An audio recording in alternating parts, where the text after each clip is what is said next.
I don't tell people what they should do. I tell people what principles should do for them if they apply them.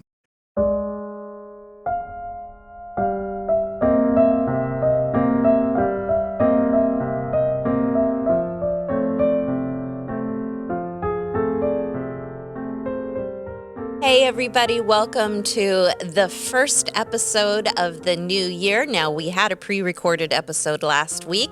Wishing you all a happy New Year. Happy Thanksgiving. Wow, it's early. We're not used to recording this early in the morning. Too much protein. I've only had one cup of coffee, but wishing you a very happy new year.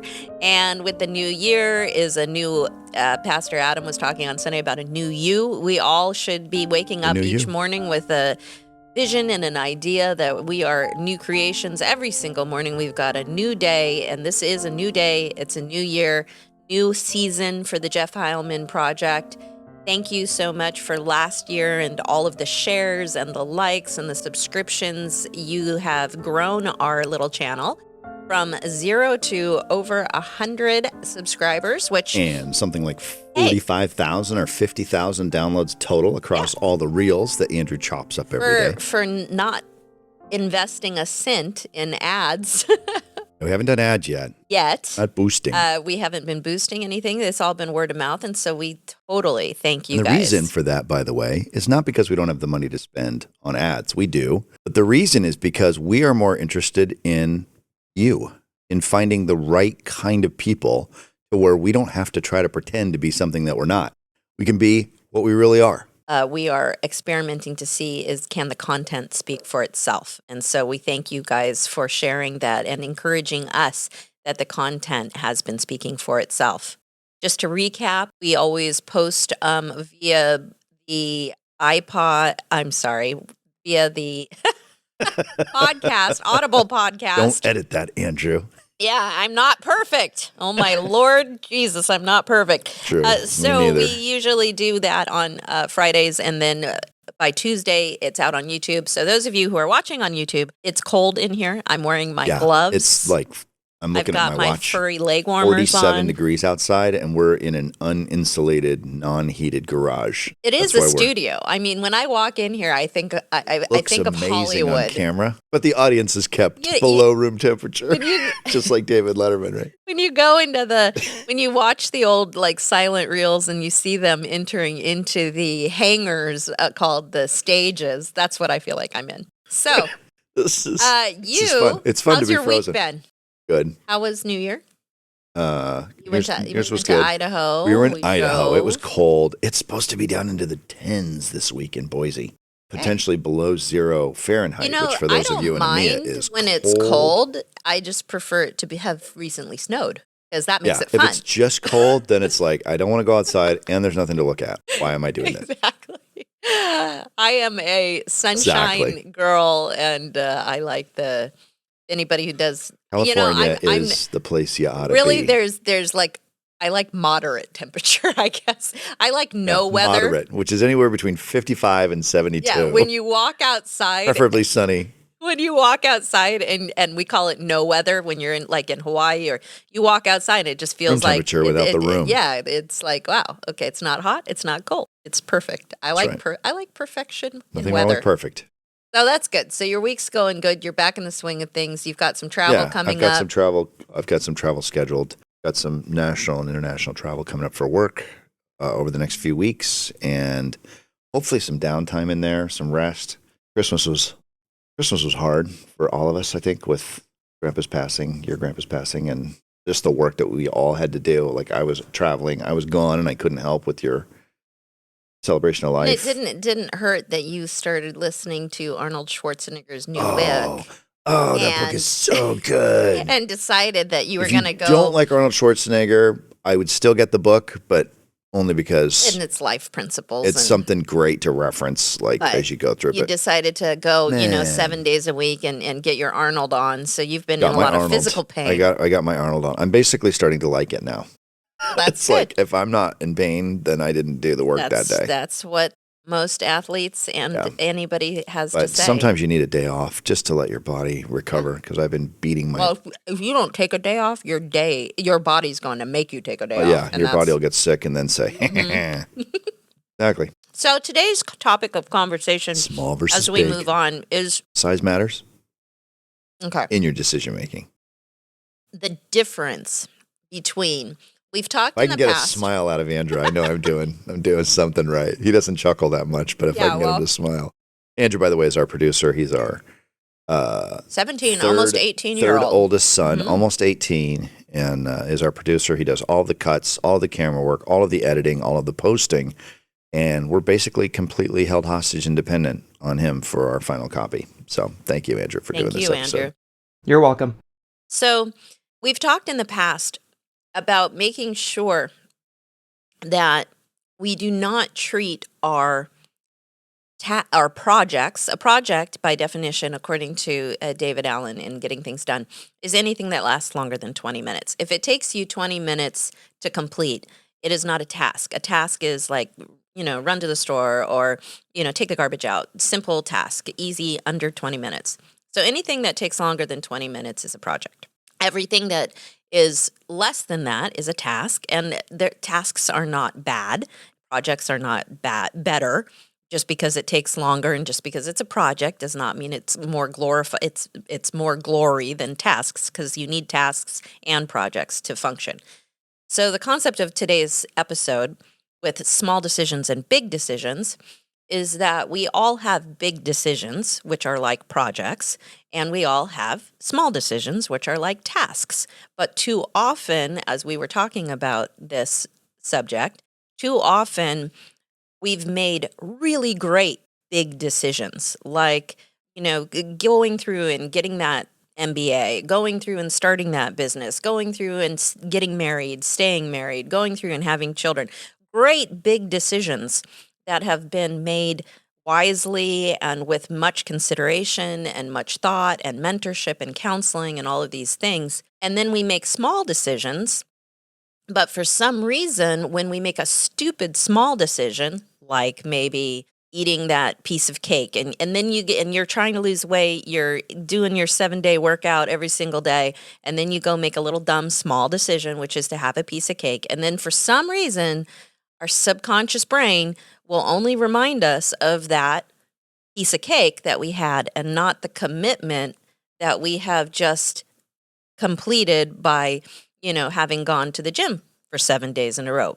Great big decision, making a positive impact, and yet our little small decision in a moment of fleshly need, desire, craving, we have a piece of cake, we capitulate, we bend into it, and then for whatever reason, that little small decision ends up speaking louder than the big decision.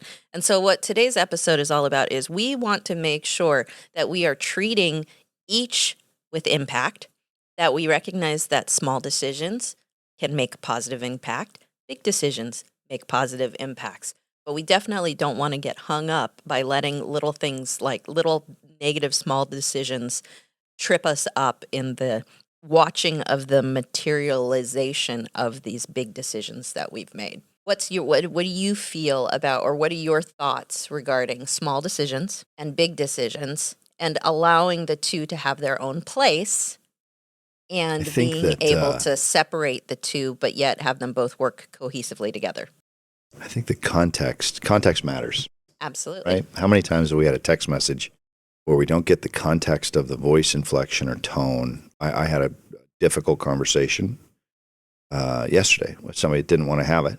And I held on to the fact that I was trying to work toward resolution. So Appeal to the Nobler Motive, Dale Carnegie, probably the best chapter in the best book ever written is Appeal to the Nobler Motive by Dale Carnegie in How to Win Friends and Influence People.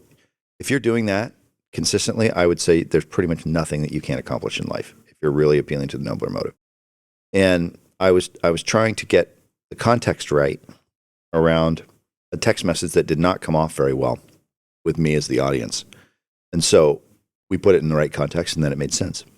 So in that point, to me, putting this message together at the beginning of a new year, the context for big decisions for me is actually almost like the antidote to the New Year's resolution. In fact, that might be a good title for this one, The Antidote to the New Year's Resolution, because think that the real resolutions that you need to make, you only have to make them once, and there's only a handful of them. And if you make them and hold to them, I think that they will, if you do a good job making the best big decisions that you can, the little decisions will pretty much work themselves out. But if you fail to make the right decisions at the big ones, then it doesn't really matter what you do in the small decisions. And it's not to say that Atomic Habits and Power Habit and the little things that you do along the way, certainly that's going to facilitate. But I think what I would do, I didn't really think about it until we started, but what I would do is I would say, let's talk about the antidote to the New Year's resolution, which is, what are the big decisions that you need to make in your life that you only need to make once? And if you make them right and stick to them, they're going to produce a wellspring of benefit and blessing to you and your family and to your community. I'm not saying these are the only ones. I'm saying the concept of doubling down on making the right big decisions in your life should, not that you should do. I don't tell people what they should do. I tell people what principles should do for them if they apply them. And there's a big distinction between that. I'm not in the should business. I don't tell people what they should be doing or what they should be do this or you should be do that. I'm saying, look, if the airplane gets to 117 miles an hour and there's all the engines are running and you got plenty of fuel, the plane should lift off the ground because you're applying a principle. I have a little list here of some major decisions that I think we could talk about that you and I have made. Number one, spiritually. Now, we are not anti anybody. We're pro everybody. If you're of the Kwanzaa faith, we're for you. If you're Muslim, we're for you. If you're Israeli, Jew or Christian or Muslim, well, I think it's important to recognize that we're for humanity. We're for humanity. That's what this podcast is about. Within our own particular belief that we hold true. Yeah, I'm not saying we are taught and we are encouraged that human beings are genus humanus, are in a category unto their own. There's nothing like you. There's nothing like me anywhere in the world. We're one and only. To advocate for humankind. We're not here to talk about differences in division. We're here to talk about what we're for. And we're for people. We're for humans. That's why this podcast is about bringing the humanities to entrepreneurship, the things that are human, the things that are handmade. So the first big decision, and these aren't necessarily stack ranked in order, and they certainly don't happen in chronological order for many people. But I would say the first thing on my list is to make a big decision with regard to what your spiritual beliefs are. If you have spiritual beliefs, great. If you don't have spiritual beliefs, you might want to figure those out, because my opinion, your opinion, and many millions and billions of other people is that what you see isn't all you get with a human being. So Jessica and I made our spiritual decisions independently of each other, and then we both agreed on that when we got together. And that's a whole other episode. It's less important about what we believe and more. Do you not feel that we're... No, I'm saying that's a whole other episode, is hopefully finding a person to spend your life with. Well, that's number 2 on the list, which is your life partner to be with. Human beings seem to be happier, seem to live longer when they have one life partner that they spend their days from youth into old age with. The happiest people that I've known have stayed together, happily married. The longest living people tend to be people who are married. When I was going through this last year, it supports marriage. This last year, losing almost 50 pounds now. I'm getting there. You are, yeah. We were doing. I was using Noom, which is the psychology, as we know, we've talked about on this podcast. From the very first day that when you sign up and you begin the process of this program, they begin to help you build in your mind what they call the YBP, your big picture. Because the understanding is, if you do not have a big picture, where you're going to be, what's your goal by X amount of date. For me, it was, I started in February. I put by November, I wanted to have lost 50 pounds by November. And then it drills down and it asks you why. And I wanted to go to Paris and be able to go shopping with Madeline. And then it had a few more questions just to really solidify and get into your mind why BP, your big picture. Yeah, So you that wanted to go to France. throughout the entire process, because you log in every day, you go onto your app, you put your weight in every day. When it sees your weight maybe fluctuate because our bodies hold water, or we've had salt, or we've maybe, binged too many days in a row. When it goes up, it will remind you of your big picture. When it goes down, it'll encourage you based on your big picture. And the app will continue to walk you through, because one of the hardest parts, and this is why I really wanted to talk about this on this episode, one of the hardest parts of maintaining your big picture is when you have, and I have one here for those of you who are listening audibly, my husband brought in some chocolates into the booth, and I'm holding it. I know. Little. But when you're in the process of losing weight or wanting to lose weight, a little thing like this, making the decision to eat this one thing, could potentially send me into a downward spiral of feeling guilty, of feeling like I'm not going to reach my goals. And so now I'm feeling guilty. No, you shouldn't feel guilty. And that's the whole point of the program, is that if we can maintain, and this is to what you were talking about earlier, if we can maintain our big picture in our mind and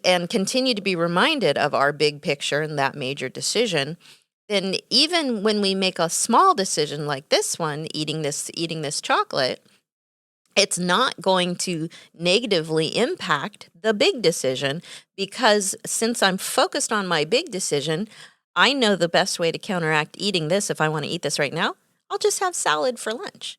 I'll just take a few extra steps on, I'll park a little further from the store. Your mind will psychologically balance the scale, if you've but made you the right have to big put the decision. heavy weight on that end of the scale first, so that even when the scales are out of balance, you will subconsciously right yourself back, because that's the weight that's on the other side of the scale. I was up this morning going to the gym, and a phone call came in. I'd been locked out of my laptop.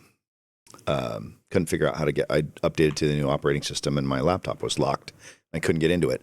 And I opened up a ticket last night, and the reciprocal phone call from somebody that lives in a different time zone than I live in, came in about 6:00 this morning, and I was on my way to the gym.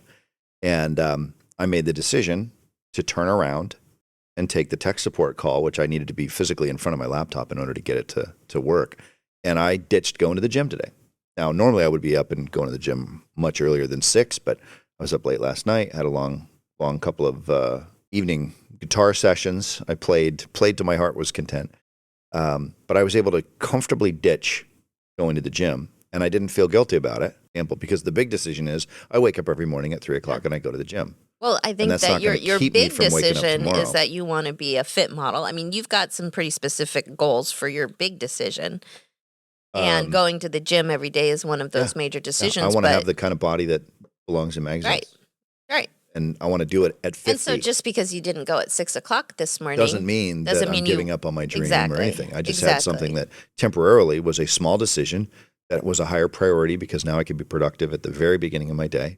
So if the heavy weight on one side of the scale, for example, in your list is to remain married, to have a life partner or a relationship, marriage or not, that is going to last the test of time, that's your heavy weight on one side. Then when you're on the other side and you go through a quarrel or something, you will work to go get those flowers. You will work to go and have a date night. Like, you will put enough in on the other side to because balance you made a the big scale, decision because you made the this big relationship decision matters. And the big decision is the heavy weight, and the lesser weights are the ones that you're going to put on and off the scale. And so what we're talking about today is not. I remember back in the day when we were in Amway. Hey guys, hey all you Amway distributors, we love you. We love Amway. We're just not in Amway anymore. We're just not doing that But anymore. I remember we would listen, and as the speakers would teach, they oftentimes would talk about, or at least I remember one specific speaker would talk about, don't get tripped up over the speed bumps. If you're on a road and you're going somewhere, Bergamot.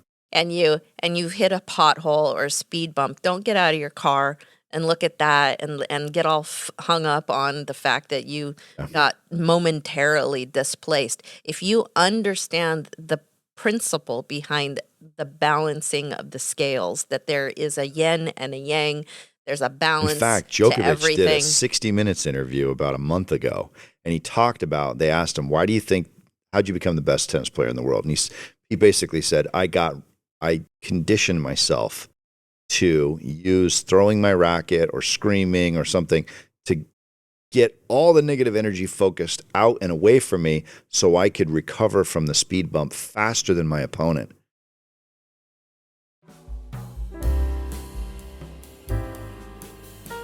Hey everybody, this is Jessica. I'm so excited to offer to you this new service and this ability that you have to text in your questions, comments. Maybe you have some situations that you'd love for Jeff and Jessica to try to tackle along with you. You can text us now at 203-646-1472. Your phone carrier may have standard rates that apply, it being a text, but this is a free service from us to you in which we would like to participate with you in an ongoing conversation about how we can help and what we can possibly do for you. Looking forward to hearing from you soon.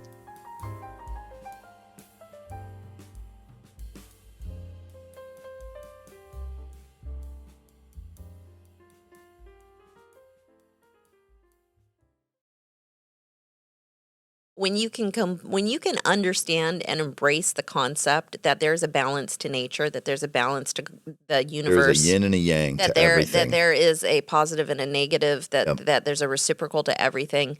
I mean, you can understand, and Pastor Jessica here is not advocating for gambling. However, I can say that when I we don't have to advocate for it. Well, when we were people do it. Well, okay, so if you've got some extra money and you're ready to lose it all, don't risk what you can't afford to lose. There is something that so funny. I happen to be okay. I'm okay. You hate it, but I happen to be okay at playing blackjack. I'm an okay blackjack player. I don't hate it. I've made money playing blackjack. You hate it when I've played blackjack in the past because there's nothing predictable about the way that I play. Hitting on 19 and getting a 2 has got to be one of the craziest things I've ever seen in my life. But now, especially for today's episode, if Andrew decides to keep this part in. He might trash the whole thing. We don't know. I have come to really fully, completely embrace the understanding of balance and can be in tune to the point to feel when the face cards are due. Even though you cannot count cards anymore because the decks are they do a lot of things. 4 and 5 shoe decks. They do a lot of things in order to. 4 and 5 deck shoes, sorry. However, there are feelings and there are intuitions related to you just know that you're due. There's something to that. There's no doubt in my mind. You know that you're due. You know you're due for a face card. Well, you're due for a 10. Let's talk about some big decisions here. Gambling and going to Vegas should not be one of your major life decisions. Yeah, and my point is that we got to live a life that recognizes that you can only get kicked in the teeth for so long before there's going to be a reward. There's got to be a reciprocal to getting your ass kicked every single time. And it's not going to happen immediately, and it's not necessarily going to happen in the time that we want it to happen. However, every dog has his day. Exactly, and every cloud does have a silver lining because that's just the way of the universe. That's right. So if we go to big decisions, spiritual, figure out what your spiritual decision is. If that's tarot cards and palm readers and phrenologists and tea leaf reading, I'm not here to judge anybody or tell people. I'm for people. Do I subscribe to those things? Personally, I don't. I think they're much more connected ways of building. And if you want to talk more about them offline, please. Yeah, you could text us about them. And if you've had great experience with a therapist or a psychic, I'd love to hear about it. That said, I think that what goes on in our own subconscious mind is much more within our own control. And therefore, I'm going to break toward scripture. I'm going to break toward positive mental attitude books, etc., because those seem to have that equation and balance in the way that I see them versus handing that subconscious belief over to a third party who may or may not have our best interests at heart. But whatever it is, figure out what your spiritual premise is, your spiritual foundation, and double down, triple down on that. Jessica and I had both amazing experiences in our mid-20s by really saying, okay, this is what we say we believe. That's a big decision, and then doubling down on it. Next, your life partnership, whether it's marriage, formally, in the church, out of the church, whoever that person is that you're spending your life with. Let's just call it what it is. It's a big decision. Absolutely. Who you're going to spend your time with, who you're going to make children with, who you're going to mate with, who you're going to share finances, all of these aspects of life being interwoven. That's a big decision. Next decision, children. Some people have made a conscious decision not to have children. And we respect that just as much as we do people that have some kids, one kid, or a lot of kids like we did. They make Ferraris and Porsches for a reason. Yeah, they make Ferraris and Porsches for kids, vehicles. for people that don't have a lot of small children at the house, right? And they make minivans for the And same they make exact minivans for people that have a lot of kids. But having kids is a big decision, and I think people would be wise to approach having children as a major decision, Absolutely. as it really is. Personally, we're a fan of children, and anybody that's seen me in a cafe seeing someone that has one kid, I'll always tell them to have two. Like, I don't care if they're great parents or not. If they have one kid, they're doing great. And one kid is infinitely more difficult to raise, I think, than two kids. As an only child myself until my half-sister came along. Hey, Bella. Hey, Bella. I always encourage two or none, but never one. Two or one, but never none. No, two or none, but never one. Yeah, one kid can be pretty lonely. Next big major decision is career path. I feel like entrepreneurship. I feel like I didn't pick entrepreneurship. I feel like entrepreneurship was the ugly kid that can't bat, who's last to be picked out of a list of career choices on either side of 20 or 30 things that I've tried to do. Nobody wants to do it, and yet it's the only thing that I can see doing because everybody else has been picked.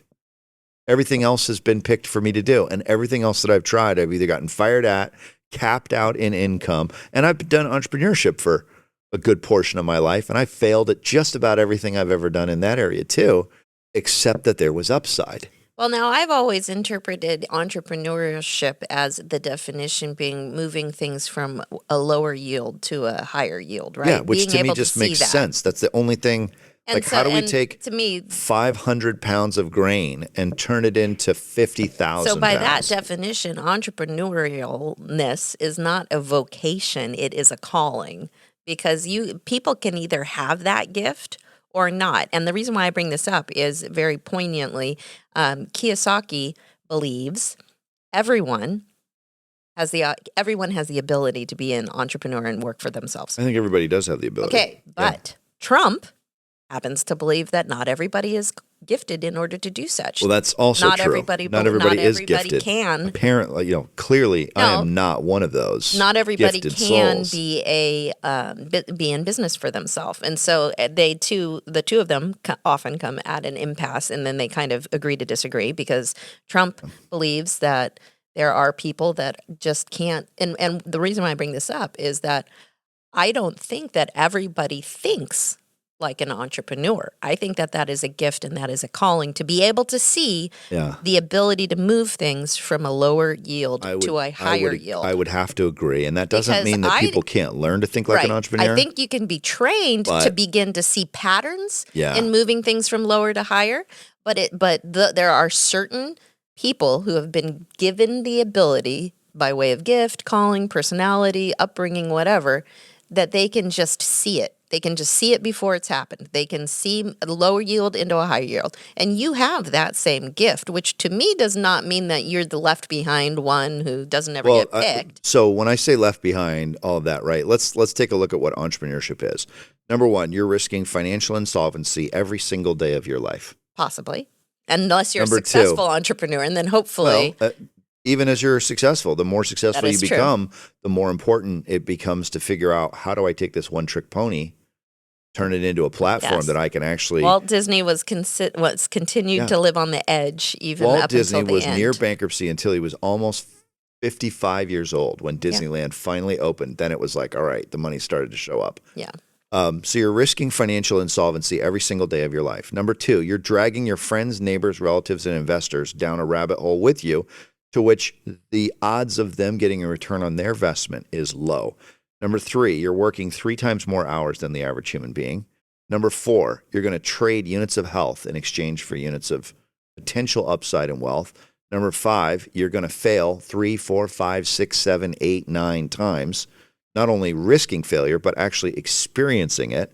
You're going to leverage every single dollar that you've ever made every time you go and do the next bigger one. And the chances of reaching critical mass are almost zero.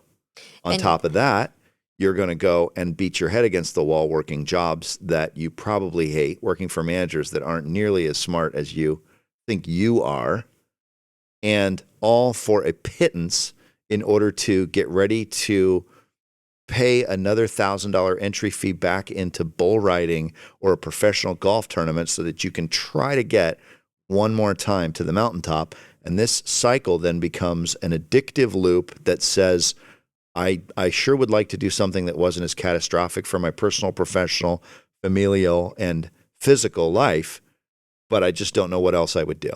That is how I look at entrepreneurship. And then every once in a while, you get a Zuckerberg or a Musk who absolutely crush it out of the park and set the standard that is unreachable for mere mortals in almost every occasion. Here's what I hear Being from a you realist. as you're saying that and going along with the message of this episode Entrepreneurs, please comment below. is the very fact that you're having an internal dialogue and a struggle is the balancing factor, which is keeping you on this earth. In other words, keeping you grounded. The very fact that you're saying, hey, I've got all of this risk, I can do all this, I can do all these things, I can do all these things, but yet I feel a tethering and a conflict with what you're feeling, what I hear you feeling is that, hey, recognize I'm an entrepreneur. I recognize I do. that I've got I don't know how to do anything else. I recognize that this is my calling in life. This is my major decision. I'm going to commit. I'm going to go all in to being an entrepreneur. However, I am internally undergoing pressure and an internal conflict, which says that I have responsibilities. I have a wife. I have 7 children.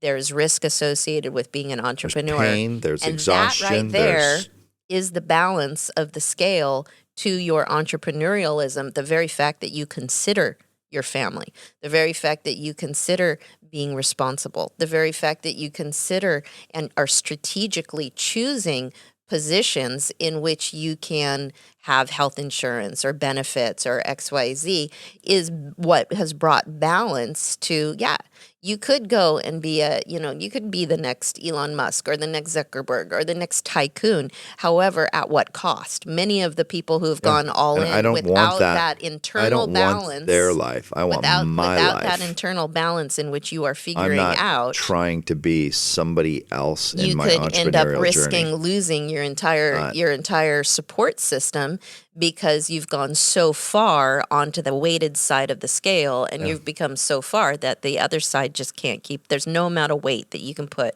on the other side to balance that out.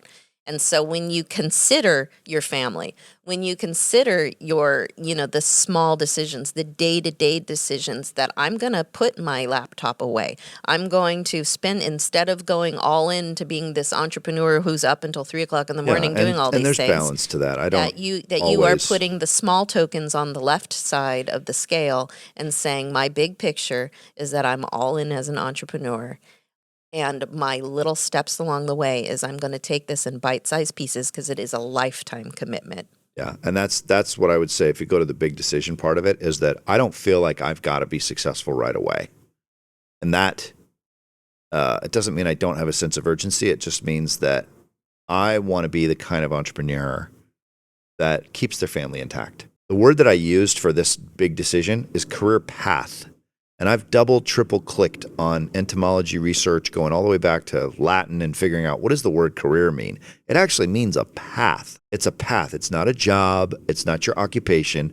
It's not a job or an occupation would be the vehicle that you're in your path, like a stagecoach, like a horse and buggy, like a car, like a train. Those are all vehicles. But a career, the word career itself is a path. It's a direction. It's supposed to be a journey that doesn't necessarily have an end game to it until you die, but it's this constant forward motion path to dwell in, the restorer of the breach, the repair of paths to dwell in from Isaiah. The path that you're dwelling in is your career. And my career path is the entrepreneurial career path.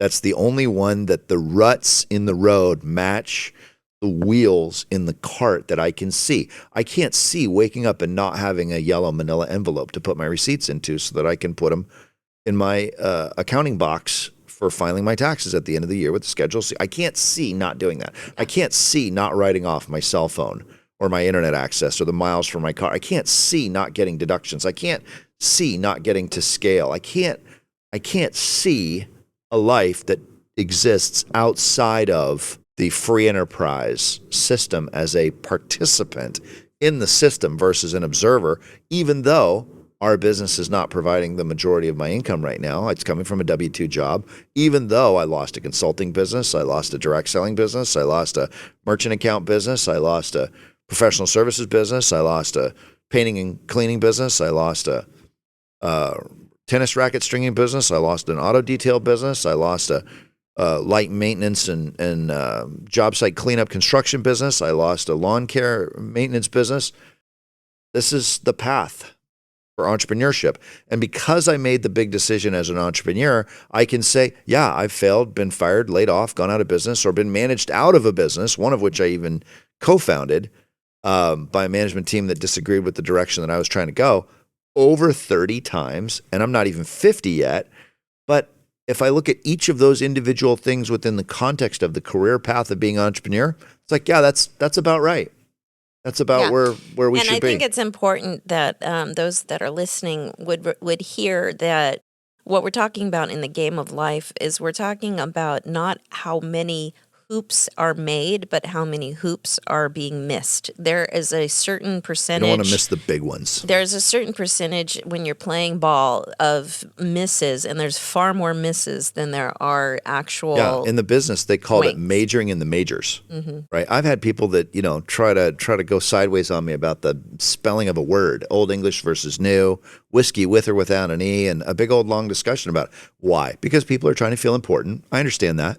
Everybody's driven by the same thing. We're trying to feel important by doing something like this podcast that people could have advantage at scale to where we record it once and it lives on in perpetuity. We're trying to be important too.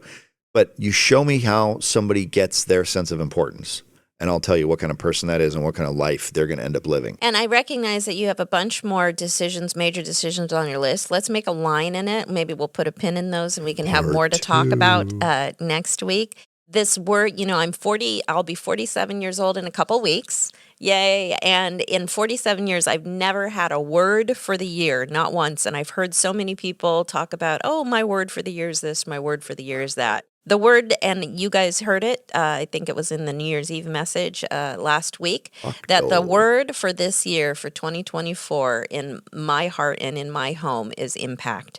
And so we pray and we hope, we desire, we meditate, we want to speak to you and in your lives that this message today would positively impact you, it would positively impact your friends, and that this year, for the next foreseeable future, in the next 12 months, that each and every episode of the Jeff Heilman Project would make an impact, and that we would all be able to consider the impact that we're making as individuals each and every single day. So thank you guys for tuning in. 2. We appreciate you guys, and we'll see you for the continuation of this conversation next week when we talk about big decisions, little decisions, and small decisions, how they relate and how they coincide together. Thank you for being with us. Ciao.